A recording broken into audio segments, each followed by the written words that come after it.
할렐루야. 오늘도 이 자리에 오신 모든 분들에게 하나님께서 주시는 은혜와 위로가 있길 원합니다. 오늘 고린도전서 14장 13절부터 25절 말씀을 가지고 은혜를 나누도록 하겠습니다. 계속해서 같은 이야기들이 전개가 되어지고 있는데, 바울이 교회를 유익하게 하기 위해서 방언하기보다 예언하기를 사모하라 이렇게 이야기했습니다. 왜냐하면 방언은 자기의 덕을 세우는 개인적인 은사인데 반해서 예언, 그러니까 말씀을 전하는 이 은사는 교회의 덕을 세우고 교회의 유익한 은사이기 때문에 이것을 더 사모하라고 이야기했습니다.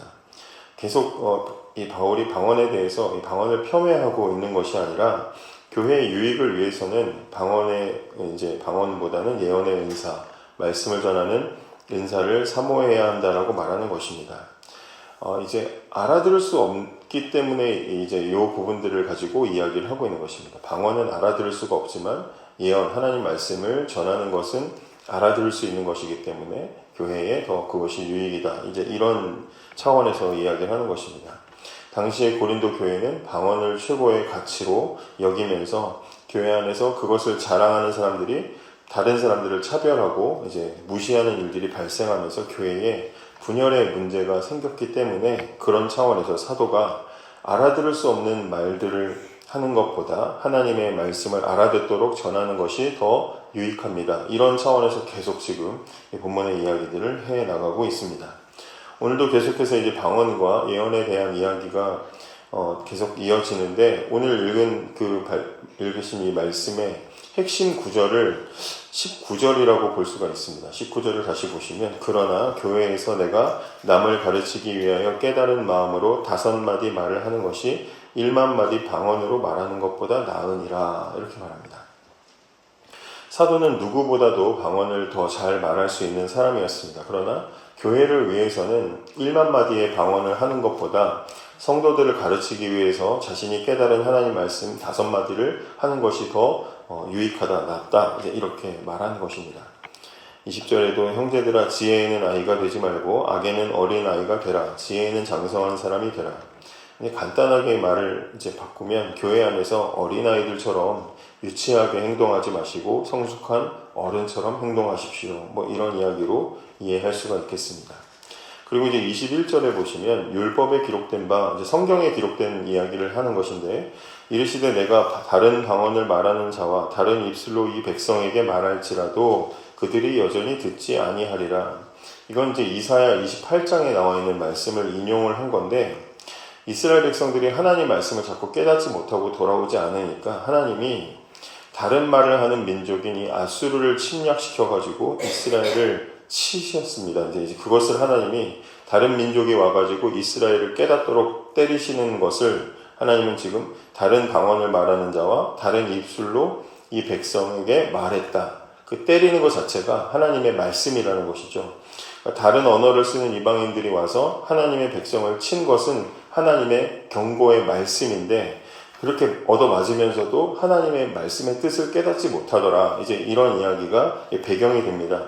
그 배경을 다 인용하는 것은 아니고 못 알아듣더라. 하나님 말씀인데도 못 알아듣더라. 이걸 이용을 해서 바울이 이 말을 하고 있는 것입니다. 이사야 때 사람들이 아수를 통해서 말씀하시는 하나님의 말씀을 알아듣지 못했던 것처럼 지금도 방언으로만 말하면 그 말하는 하나님의 말씀을 알아듣지 못합니다. 이런 이야기를 하는 것입니다. 그렇다고 해서 방언이 계속 이런 방향으로 이야기를 하다 보니까 방언이 초대교회에서는 부정적인 것인가? 그렇지 않습니다. 오순절 성령님께서 강림하셨을 때 각 사람에게 각 사람이 방언을 말하게 되었고, 각기 다른 방언을 가지고 하나님의 큰 일을 전하게 되었습니다. 그리고 그 방언을 들은 사람들이 복음을 듣고 예수를 믿고 교회 안으로 들어오는 일들이 아주 폭발적으로 일어났었습니다. 그래서 원래 방언이라는 것은 언어가 다른 사람들에게 신비로운 능력으로 복음이 들려지게 하고, 그래서 또 나아가서 교회를 세우기 위해서 주어진 것이라는 겁니다. 근데 문제는 뭐냐면, 고린도 교회 교인들은 알아듣지 못한다는 점을, 원래는 각 사람의 언어로 말해서 알아듣게 하려고 주신 것인데 우리끼리는 알아듣지 못한다는 그 점을 이용해서 그걸 과시로 왜곡해서 사용했다는 그 본질이 왜곡됐다는 것이 지금 문제라는 것입니다. 22절도 그러므로 방언은 믿는 자들을 위하지 아니하고 믿지 아니하는 자들을 위하는 표적이나 예언은 믿지 아니하는 자들을 위하지 않고 믿는 자들을 위함이니라. 오순절에 예루살렘에 모인 사람들이 성령이 충만한 사람들이 말하는 것을 듣고 처음에는 술에 취한 줄 알고 듣다가 나중에 그들의 언어를 듣고 복음을 접하고 교회 안으로 들어오게 된 것처럼 방언은 믿지 않는 사람들에게 성령의 임재의 신비로움을 보여주면서도 복음을 전하는 통로로 쓰임을 받는 것이지만 교회 안에 있는 사람들에게는 그 방언보다는 들리는 말로 하나님의 말씀을 잘 가르치고 전하는 것이 중요하기 때문에 예언은 믿는 자들을 위한다라고 지금 말하고 있는 것입니다.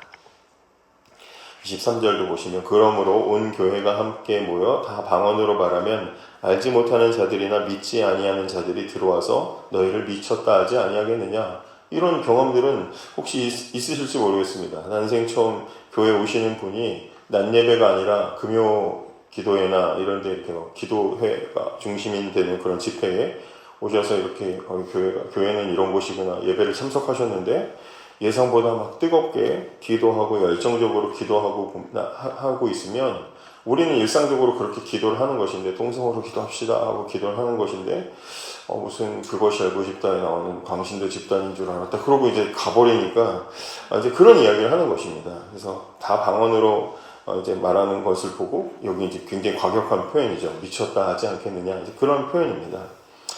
24절도 그러나 다 예언을 말하면 믿지 아니하는 자들이나 알지 못하는 자들이 들어와서 모든 사람에게 책망을 들으며 모든 사람에게 판단을 받고 그 마음에 숨은 일들이 드러나게 되므로 엎드려 하나님께 경배하며 하나님이 참으로 너희 가운데 계신다 전파하리라 이렇게 되어 있습니다. 하나님 말씀을 잘 전하면 복음을 알지 못하던 사람들이나 복음을 아는 사람들이 듣다가 죄에 대한 책망과 판단을 받고 마음에 숨은 일들이 드러나서 회개의 자리로 인도함을 받게 됩니다. 그리고 회개하고 하나님을 경배하는 일들이 그 마음속에 일어나게 된다는 것입니다.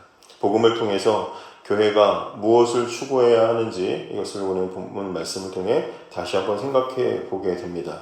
교회 안에서 남을 가르치기 위한 말씀 5마디가 어떤 신비한 어떤 특별한 방언 1만 마디보다 낫다라고 오늘 말씀하고 있습니다. 교회는 말씀으로 세워진 공동체입니다. 말씀이 전해질 때 믿는 사람이 자라고 복음을 모르고 들어온 사람들이 그 말씀을 듣고 회개하고 하나님이 참으로 여기 계신다라는 고백을 하게 되는 그런 일들이 말씀을 통해 일어나게 된다는 것입니다. 그렇기 때문에 오늘 말씀을 보시면서 우리가 무엇을 소중히 여겨야 하는가 하나님의 말씀을 사모해야 된다라는 생각들을 해보게 되는 것입니다. 교회 안에서 말씀이 바르게 전해지는 것, 말씀이 들리는 교회가 되는 것, 그래서 듣는 사람들이 죄를 깨닫고 회개의 자리로 나아가게 만드는 말씀이 생생하게 선포되는 교회가 될 수 있도록 저와 여러분은 우리에게 맡겨진 자리에서 최선을 다하여 협력하고 기도해야 할 것입니다. 그렇게 할 때 교회가 바르게 세워지고 회복되고 또 하나님께서 맡기신 사명들을 이루어 나아갈 수 있을 것입니다. 그러한 교회가 되도록 기도하는 저와 여러분이 되기를 원합니다. 기도하겠습니다.